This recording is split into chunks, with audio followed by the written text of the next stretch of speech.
We got a letter. We've gotten a lot of this. You've been saying you've been fielding the questions for the drive-thru. I've been looking at emails whenever I've had a chance. A lot of people on Twitter. This one that I just picked at random kind of encapsulates all of the remarks, all in the same kind of general message. Dear Jim, I'm writing you on behalf of a large number of cult members who are, like you, longtime fans of pro wrestling. Since, as you well know, 90% of modern pro wrestling contains no actual pro wrestling, our enjoyment of the sport is not what it once was. However, we find rays of hope to be able to enjoy modern wrestling every time you do a review of AEW's television program. All we can see as fans is outlaw mud show wrestling. But when you, with your expert eye, take this bullshit apart piece by piece and explain how it should have been done, we not only learn a lot about wrestling, but it makes AEW somewhat enjoyable for wrestling fans as well as skateboarders, podcast hosts, and guys with 17 Twitter accounts. Since football field fuckery sent you over the edge and you swore off watching AEW, we've quit watching too. It's just no fun anymore if we can't hear you articulate what we all feel afterwards, dirty and in need of a shower. So please, JC, is there any way you can double up on your blood pressure medicine, have a calming cheeseburger, and make it worth our whiles to watch this stuff again, if only, as the kids say, ironically? Signed, Concerned Cult Members Starved for Wrestling Entertainment. You see, that person's taking quite a negative point of view on AEW. Things may have improved in the month or so since you've watched. Well, he mentioned AEW specifically, but modern wrestling in general.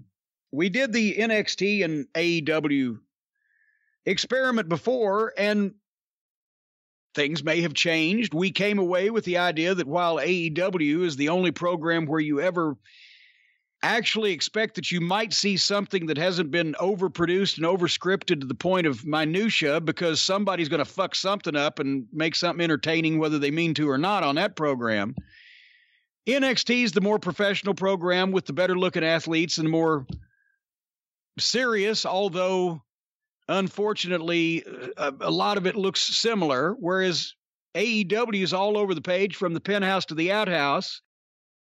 So each program had its identity at that point, but ultimately NXT won us over because they're not just making a joke out of their entire show. They're not just a bunch of kids playing. They approach it professionally. Well, I feel bad that we have been getting all these requests and we haven't been giving the cult members what they wanted, but this made me think. So, Brian, you had one of your researchers come up, because I wanted to see if this was true. You had one of your researchers come up with basically the statistics, the facts of the matter over the last month or 6 weeks or so. The ratings. I was going to say that in a minute, but these are also the facts, the mathematics, the statistics. Apparently, at the show after football field fuckery, where it was just too much, where I basically announced that same day, I cannot watch this anymore. If they're not going to take it seriously, I can't either. It's not fucking worth it. What the fuck? That was the highest rated show that they'd done since the pandemic started.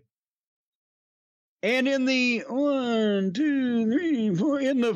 4 television shows through this past weeks that they had done since then, they lost 200,000 of their viewers. They not only lost 200,000 of their viewers, but for the first time in the Wednesday Night War, they lost on June 24th last week to NXT by 150,000 viewers. And somebody was actually surprised at this on the internet. They said, "Wow, that's shocking."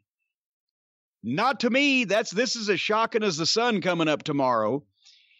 Orange Cassidy versus Chris Jericho was the lowest rated All Elite Wrestling segment of all time. That is shocking.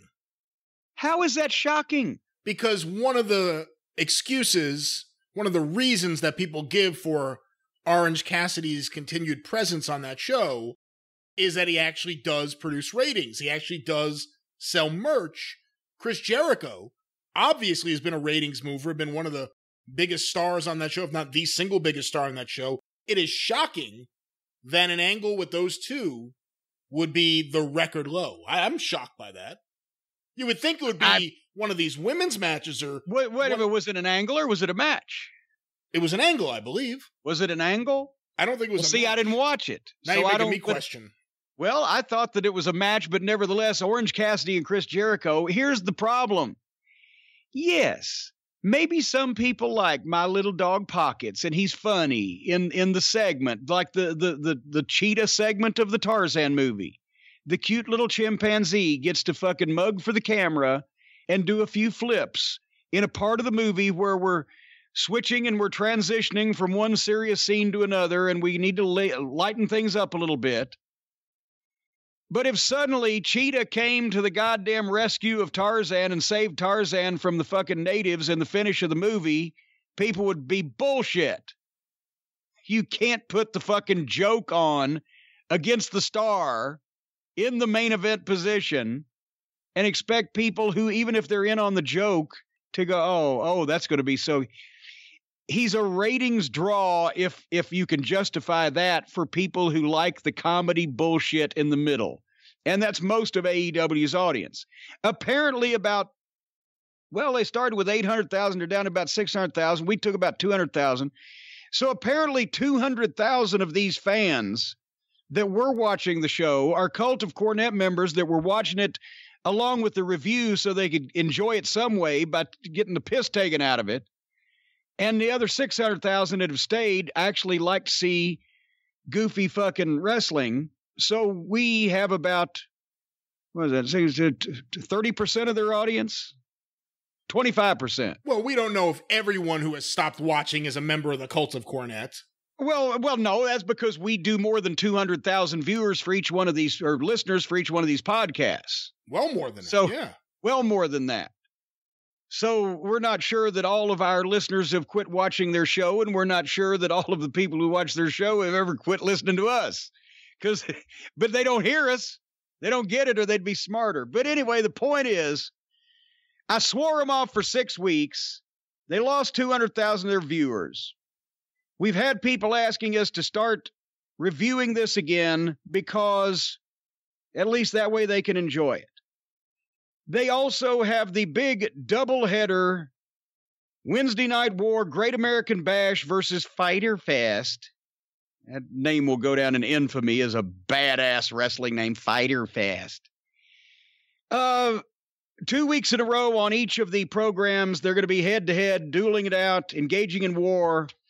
I wasn't just going to watch AEW.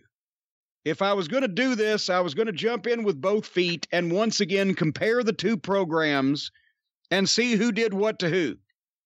And that's what we've done.